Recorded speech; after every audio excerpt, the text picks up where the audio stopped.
Hi everybody, it's Ben. I just read through everything that was assigned for our onboarding that's due today, and now I'm going to do my best to answer these 4 questions. The first question says, how is teaching as leadership similar to and different from the picture of successful teaching that's currently in your mind? Now, growing up, I never really had any issues with falling behind grade levels. I grew up in a community where we all were either at or above grade level, and it was just kind of one of those things that felt natural to us. It wasn't necessarily a teacher-made thing. It was just we never really had issues. Everybody in my community, everybody's parents are well involved. There was not really any poverty where I grew up from, so this is all kind of new to me. It's not anything that I'm really used to. So when I look at the paradigm side by side, I kind of think that I kind of went off in the effective teacher program. Yeah, the teacher would do stuff to make sure that I'm going to pass on to the next grade, but I never really had a teacher that went above and beyond that paradigm to help me personally, help me grow as an individual, not just grow into being a professional. So when it asks how is it similar and how is it different, in my head I just see the effective one, but now I need to start taking into consideration how to be teaching as a leader and teaching students how to be leaders as well. One thing that I read on that side is the thought of doing whatever it takes, and I completely stand by that.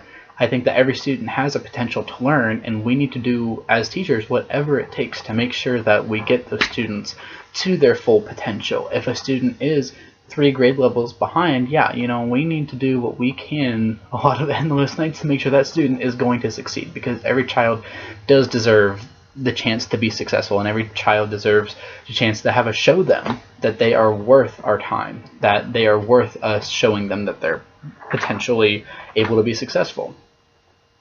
The next question says, how did teachers described in A Chance to Make History do differently than the teacher in a middle class or affluent community do? Why did they take these steps? A lot of the teachers in A Chance to Make History, I scanned through the introduction and through chapter 1, and I read about Megan and Maurice, and I read their stories, and I was really moved by them. But I think especially reading Wendy Kopp's introduction, it was very, very interesting to me to see how close everybody was between passing and failing. She is in the upper side of Manhattan, and if you just move a few blocks over, those students are a lot more involved in poverty. They're single parent households, a lot less success rate when it comes to school and when it comes to going to college. So I think that a lot of the teachers that we heard about in A Chance to Make History go way beyond the effective teacher paradigm, and they stick with the teaching as a leadership paradigm. And especially Megan and Maurice, which I'll get into the next question, but they do something a lot different than what I'm used to, and it's they set a goal in the beginning of the year. I never had a teacher come in and say, you will get to this level and I'll do whatever it takes to get there. And I think that the teachers that are in the lower income areas, they should go in and they set the goal and they immediately tell the students that they can do it. And they have to let them know, it's hard work and it's going to take a while to do it, and it's going to take some blood, sweat, and tears to get there. So I think it's really important that these teachers show that these students can do it and that they do have the potential to do it. It's not so much that, if you don't do the work, you don't get the grade. These teachers think of it more deeply. They think, hey, something's going on at home. I know that you're not going to be able to get this homework done. That's okay. We'll work around that. The teachers push the students, and they make sure that they get the information that they need regardless on what's going on at home. The school that I went to, it was more about, you don't do the homework, you don't get the grade. Sorry. You don't get the grade, you don't pass. And the teachers in A Chance to Make History, especially Megan and Maurice, they think of it as more than just moving on to the next grade. They think of it as making sure that the student is completely successful and that they're moving on to the next grade, but that they've earned it and that they've done the work for it. And it's not so much just you didn't turn in your homework, you can't move on. It's they know the information and they are proud of themselves for going ahead too. Next question said, if Megan and Maurice did not pursue the path of transformational teaching, what would be the alternative for their students? For students who are 3 years behind, is it enough for a teacher to make 1 year of academic progress within 1 academic year?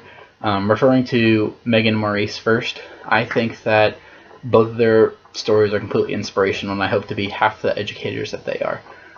There's no saying where their students would be without Megan and Maurice with them. They could have gotten a really effective teacher who has gone through tons of professional development and pushes the students to go even further than Megan and Maurice. But it sounds like a lot of the students past, they have been given up on. And I think that that's completely heartbreaking, that, the teachers are just kind of going through the motions and they're leaving a lot of their choices up to their students. And a lot of the students have a lot more personal things going on than just being able to not do homework or something like that. For students who are 3 years behind, is it okay to make 1 year of academic growth in one academic year? I think that's a great goal to work for because they are already so far behind. However, I think as prominent educators as we are and all the training that we're going through, we can definitely push for something a lot further than that. I think that we can get the student to grade level. Within reason, obviously. Sometimes it's something that you can build up, and maybe the next year that teacher can get them up even higher. But as long as we're setting that building block to making sure that that student is getting all of the necessary help and all the necessary training that they need, I'm okay with that. 1 year of academic growth, that's, great. That's awesome. That student has progressed a whole year's worth of material. But think about if you get that student at a 2nd grade reading level in 5th grade and you get them to their 6th grade reading level before they move on to 6th grade, think about how proud you have to be of yourself for getting that student and how proud you are of that student. You can just, that's a big pat on the back right there. So, like I said, I think that it's a good goal to start with, but I think that, as professional educators, we should definitely push for something further than that. Last question. Many of our teachers start off in the same place that Molly did in 250 minutes. If you started off with similar feelings of fear, frustration, and failure, what will you do to keep yourself on track to making sure that you're transforming the lives of your students? I was there. I started at a preschool, and a lot of the kids, I was a new guy, so I was kind of stepped on, they pushed the rules with me. They definitely pushed my patience. And one quick moment of advice for that is just stay calm. If you show the students that you're getting flustered and that your patience is going, they're just gonna run you into the ground. Everybody gets there, and everybody gets to that point, just like the document said in 250 minutes. I read that, and it broke my heart to see how disrespectful the students were, but you're going into an area where that might happen. It might not, but it might. I think a tip to remaining calm is just be patient. Don't let the students know, and I'm not trying to say that the students are inferior to you or anything, but don't let the students know that they're getting to you. And I think a big part of this is being a teacher doesn't mean that you're the boss. I think that being an effective teacher means that you share the control with the students. And when you share that control, you're giving students a lot more responsibility that they need to act on. They have no choice but to act on. And by this, you can set up class rules together, and they think of the consequences for it.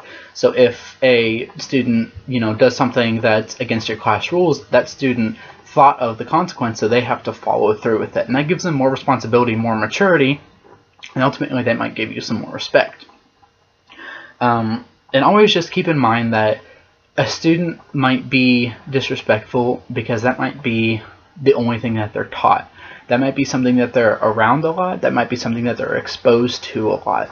So you just have to keep that mindset, kill them with kindness in mind. And you have to keep in mind that even though that student might be disrespecting you, might be insulting you, you know what you're doing as an educator, and you are changing lives. And it doesn't matter if you change a life for a little bit, if you change it for a lot. You are still making some sort of impact. And that's a completely powerful thing. So as an educator, be that role model.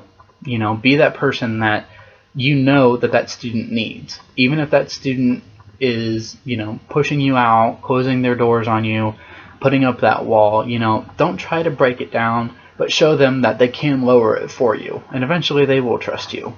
Hopefully you won't be counting down the 250 minutes and be relieved to get out of school. Hopefully by the end of the year you will be counting down and you'll be really sad that you only have 15 minutes left in school, or that you only have a half hour left in school. I went 5 minutes over my time. If you have any comments, concerns, questions, anything, please feel free to comment, and I will comment back as soon as I can. I hope you guys had a great Monday, and guess what? We have one more month until we can all officially meet. Bye.